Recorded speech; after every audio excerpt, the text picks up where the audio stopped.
হ্যাঁ লিমা বল। ভাইয়া ভাইয়া তুমি একদম চুপচাপ থাকো, একটা কথা বলো না। ভাবি আমার সাথে কি করে না করে তুমি চুপচাপ শুধু দেখে যাও।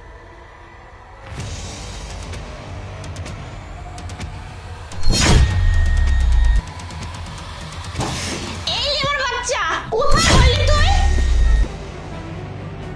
ও আচ্ছা, আমি তোমাকে পুরো বাড়ি খুঁজতেছি, বাইরে খুঁজতেছি, আর তুমি এখানে কি করতেছো? দাঁড়িয়ে দাঁড়িয়ে আরাম করতেছো। এই তোকে আমি কখন বলছি যে আমার জন্য একটা কফি নিয়ে আয়? দাঁড়া।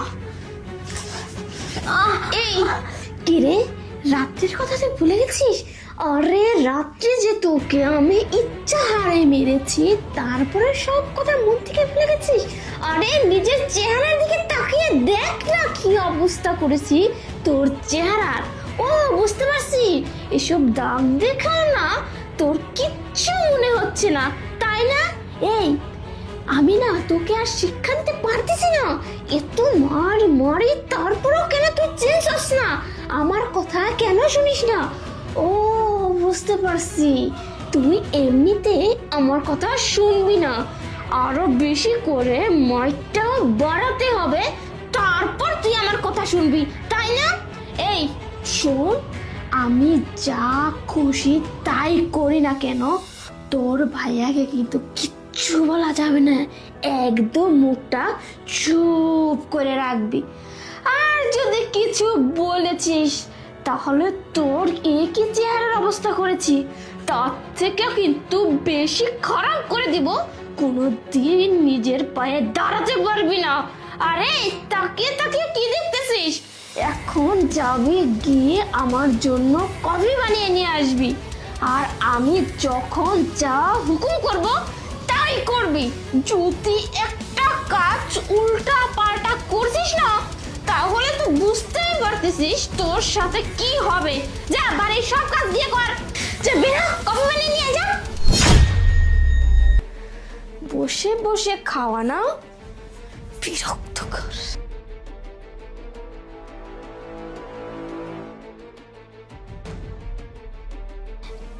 হ্যালো বেবি, শোনো না, ওকে না আমি আজকে উচিত শিক্ষা দিয়েছি।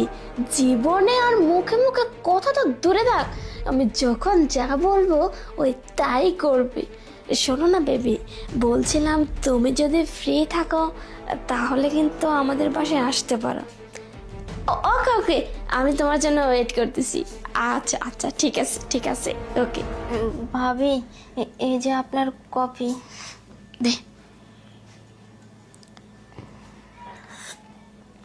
এই শোন, গিয়ে দেখ গোসলখানায় অনেক কাপড় চোপড় রয়ে গেছে, ওগুলা ধুয়ে নিয়ে যা। ভাবি আমার পেটে তো বাচ্চা, তাই না? আমি তো আসলে বসে কাপড়গুলো ধুতেই পারি না, আমার না খুব কষ্ট হয়, আমি ওই কাপড়গুলো ধুতে পারবো না ভাবি।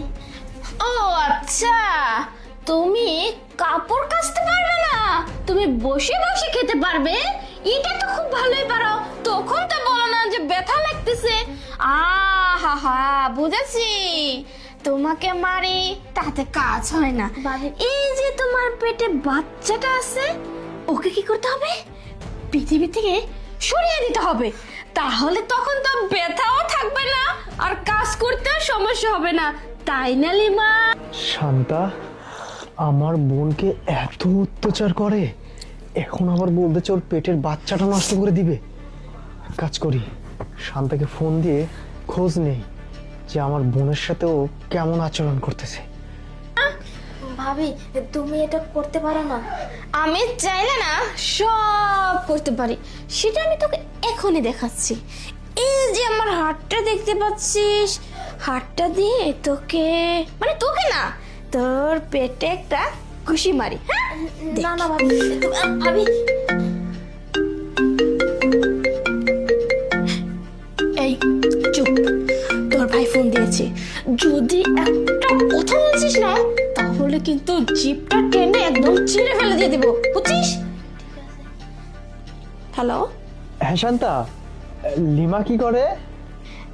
লিমা, লিমা তো আমার সাথেই আছে, জানো আরিফ, আমি না লিমার অনেক যত্ন নিচ্ছি জানো। ওকে ঠান্ডা পানি দিয়ে গোসল করতে দেইনি, আমি নিজ হাতে ওকে গরম পানি করে তারপর গোসল করিয়ে দেই। আবার জানো, ঠান্ডা কোনো খাবার ওকে খেতে দেয়নি, নিজের হাতে গরম গরম রান্না করে তারপর ওর মুখে তুলে আমি নিজের হাতে ওকে খাইয়ে দেই। তারপর ওকে কিন্তু কোনো কিচ্ছু করতে দেয়নি। ও যখন শুতে যাবে না, তখন আমি ওকে নিজের হাতে ধরে ধরে নিয়ে গিয়ে বিছানায় শুয়ে দিয়ে আসি। জানো, লিমা না অনেক ভালো আছে, একদম সুস্থ আছে। ও আচ্ছা, ঠিক আছে, তুমি আমার বোনের খুব যত্ন নাও। হ্যাঁ, আমার কিন্তু বাসায় ফিরতে আরো 10-12 দিন লেগে যাবে। বাই। Okay baby, bye. তুই আমার বোনকে সেবা করতেছিস না? আমি তো সবকিছু ভিডিও কলে দেখেই নিলাম। ঠিক আছে, আমিও গিয়ে সারপ্রাইজটা দিয়ে আসি। লিমা রে, তোর ভাইয়াকে সত্যি কথা ও সত্যি কথা না রে, মিথ্যা কথা বলছি। এই, এখানে দাঁড়িয়ে দাঁড়িয়ে আমার মুখ দেখা হচ্ছে? হ্যাঁ, কে বাড়ি কাজ করবে? আমি করব না তুই করবি? হ্যাঁ, উফ, পাটা না অনেক ব্যথা করতেছে। এক কাজ কর লিমা রে, আমার পাটা একটু টিপে দে তো। নে, টিপ টিপ টিপ তাড়াতাড়ি, পাটা খুব ব্যথা করতেছে। ভাবি, বসে তো আমি পা টিপতে পারবো না। ও, বসে টিপতে পারবে না? তাহলে কি? না, আমি টিপে দিচ্ছি। হ্যাঁ হ্যাঁ হ্যাঁ, টিপে টিপ। বাহ, আরে আরে, তোমার সাথে না আমার একটু আগে কথা হলো, তুমি বললে তোমার আসতে 10 দিন 15 দিন লেগে যাবে, তুমি বাসা। ওহো, বুঝতে পারছি, তুমি আমাকে সারপ্রাইজ দিবে বলে বাসায় চলে আসছো। আসলে আর বলবে না, আমি সবসময় লিমার সেবা যত্ন করি তো আমার পাটা হঠাৎ করে অনেক ব্যথা করে দিয়েছিল। আমি শুয়ে থাকতে চাইছিলাম, এখন লিমা জোর করে বলতেছে যে আমি আপনার পাটা টিপে দিই। ও অনেকবার না করছি, পাগলি মেয়েটা কোথায় শুনে না কত। চুপ কর বেঈমান, একটা কথা বললে না জিভ টেনে ছেড়ে দিব। কি ভেবেছিস? হ্যাঁ, আমি বোকা, আমি কিছু বুঝি না? তুই আমার বোনকে অনেক অত্যাচার করেছিস। কেন? ও একটা প্রেগনেন্ট মেয়ে, ওকে এই অত্যাচার করা কি তোর ঠিক হয়েছে? হ্যাঁ, কিরে, তোর কাছে কি ও টাকা পয়সা চায়, ভাত মাস চায়? হ্যাঁ, ও আমার বোন, আমার টাকায় ও খাবে, পড়বে, এই বাড়িতে থাকবে।